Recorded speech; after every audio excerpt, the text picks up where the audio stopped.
যখন গোটা দুনিয়া ভাবছিল যে ভারত বুঝি রাশিয়া থেকে স্টিল বডির কোনো ফাইটার জেট কিনতে চলেছে, তখনই মোদি আর পুতিনের মধ্যে চলছিল একটি অন্যই আলাদা গেম প্ল্যান।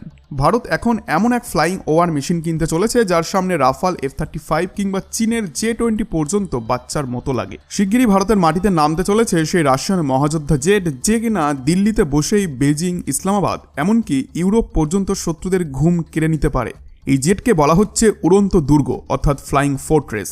একবার যদি আকাশে ডানা মেলে তাহলে শুধু চীন নয়, আমেরিকা সহ সারা ন্যাটো জোটের ঘুম উড়ে যাবে। এমনকি চীনের ভয়ঙ্কর H-6 বম্বারও ফেল করবে এই জেটের সামনে।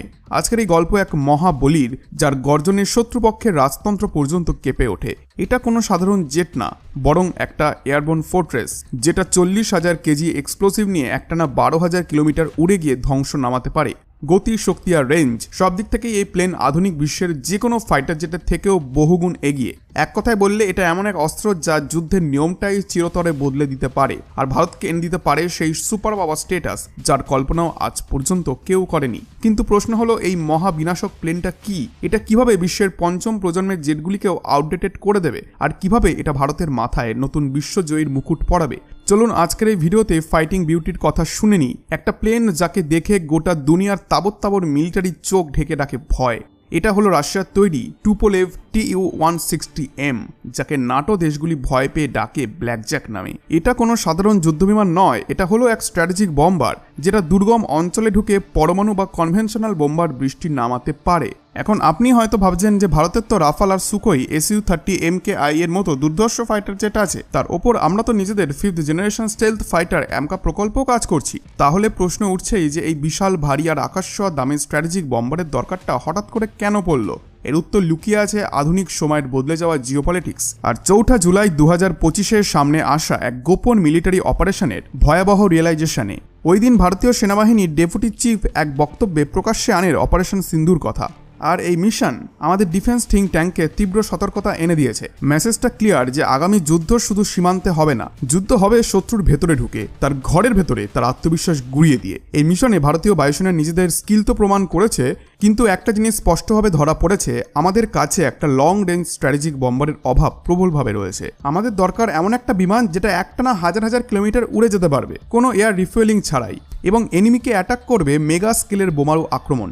হ্যাঁ, রাফাল আর সুখোই আনডাউটেডলি দুর্দান্ত ফাইটার জেট, কিন্তু তাদের রেঞ্জ আর পেলোড ক্যাপাসিটি খুব সীমিত। তারা দীর্ঘ সময় ধরে শত্রু ভূখণ্ডের ভেতরে ঢুকে স্ট্যান্ড আপ অপারেশন করতে পারবে না। একটা বম্বার জেটের স্কেলে এরা পৌঁছাতেই পারবে না। কিন্তু আজকের বিশ্ব এই জিনিসটা খুব ভালো করেই বোঝে যে আমেরিকার কাছে আছে B-2 স্পিরিট আর B-52 বম্বার্স। রাশিয়ার কাছে এই Tu-160M ব্ল্যাকজ্যাক আর টুপোলেভ 95 রয়েছে। এমনকি চীন পর্যন্ত বানিয়ে ফেলেছে নিজেদের H-6 বম্বার্স। তাহলে প্রশ্ন হলো, ভারত কি এই বম্বার্স ক্লাব থেকে চিরতরে আলাদা থাকবে?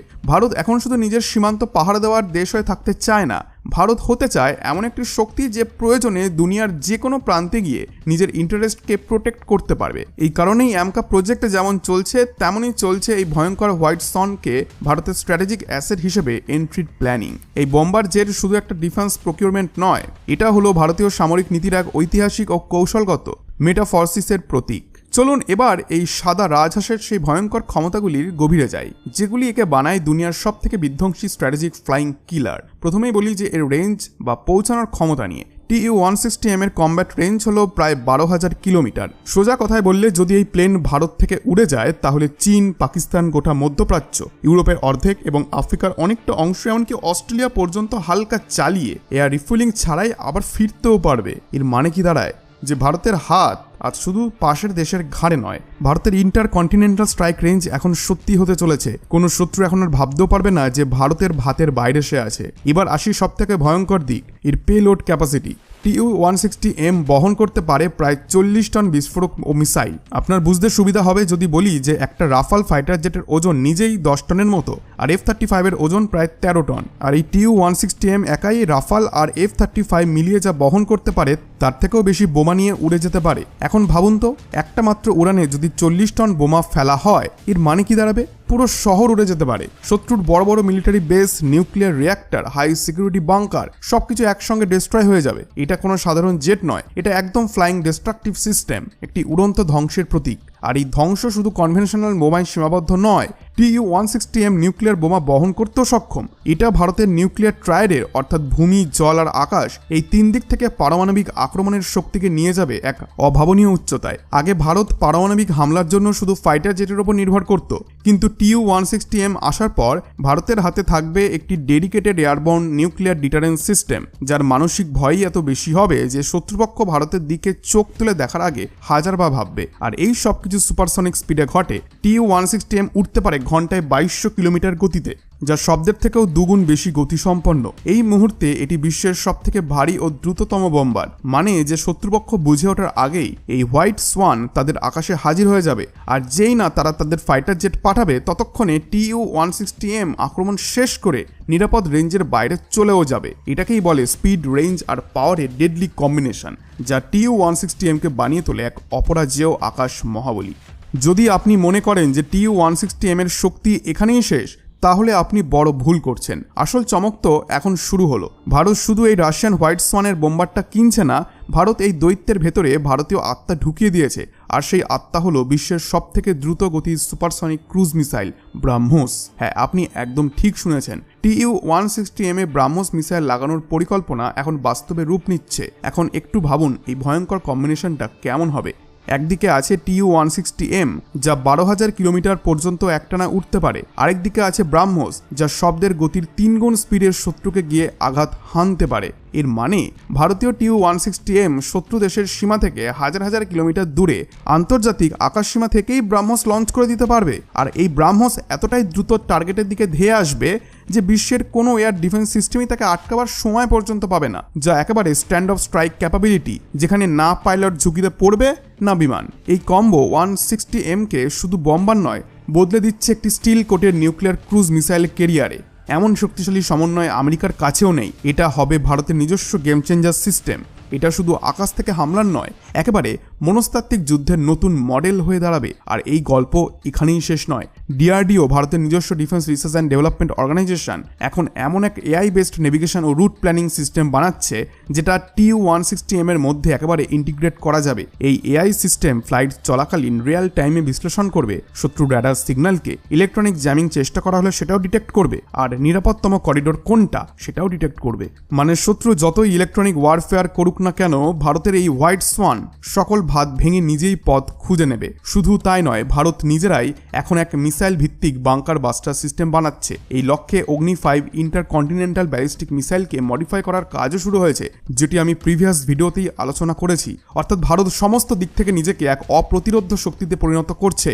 আর এই পুরো ত্রিশূল TU-160M, ব্রাহ্মোস মিসাইল আর DRDO AI নেভিগেশন, এই ত্রয়ী একসঙ্গে মিলে ভারতকে বানাবে এশিয়ার রণভূমিতে এক অজেয় শক্তি। এবার দেখি এই মহারিল আন্তর্জাতিক কূটনৈতিক খেলায় কেমন ঝড় তুলেছে। প্রথমেই বলি চীনের কথা। যে দেশ আজকাল দক্ষিণ চীন সাগর থেকে আর লাদাখ পর্যন্ত নিজের মিলিটারি পাওয়ার দেখিয়ে দাদাগিরি করার চেষ্টা করছে। চীন নিজের H-6 স্ট্র্যাটেজিক বম্বারকে অনেক বড় সম্পদ বলে মনে করে, কিন্তু সত্যিটা হলো ভারতের TU-160M-এর সামনে এই H-6 একটা জোকের চেয়ে কম কিছু নয়। চলুন সরাসরি তুলনা করা যাক। H-6 তৈরি হয়েছে পুরনো সোভিয়েত ডিজাইন থেকে। এটা সাবসনিক স্পিডে চলে, মানে শব্দের চেয়েও ধীর গতিতে। ও রেঞ্জ আর পেলোড TU-160M-এর প্রায় অর্ধেকেরও কম। এখানেই TU-160M হলো একটি ইন্টারকন্টিনেন্টাল ফ্লাইং প্রেডেটার, যেখানে H-6 শুধু একটা রিজিওনাল প্লেয়ার মাত্র। ভারতের কাছে যখন TU-160M আসবে, চীনের তথাকথিত বোম্বার অ্যাডভান্টেজ একদিনই ধূলিসাৎ হয়ে যাবে। আর পাকিস্তানের কাছে তো এই TU-160M এই খবরটাই একটা দুঃস্বপ্নের মতো। পাকিস্তান সবসময় বলে যে তাদের স্ট্র্যাটেজিক ডেপথ আছে, অর্থাৎ ভূগোলের সুবিধা নিয়ে তারা নিজেদেরকে নিরাপদ ভাবে। কিন্তু যখন একটা বম্বার 12,000 কিলোমিটার দূর থেকে হামলা চালাতে পারে, তখন কোনো ডেপথ তার কাজের নয়।